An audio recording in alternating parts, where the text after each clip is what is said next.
This is the first time here in the United States that we'll have a World Cup.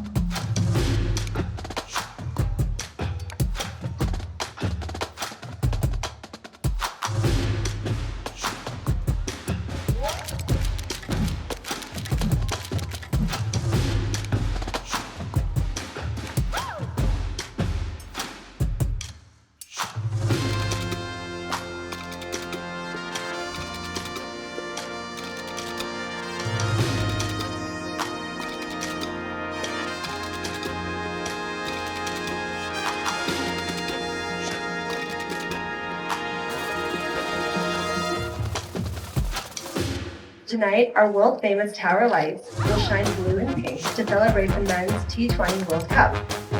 It's going to be lit. Fans, come and check it out.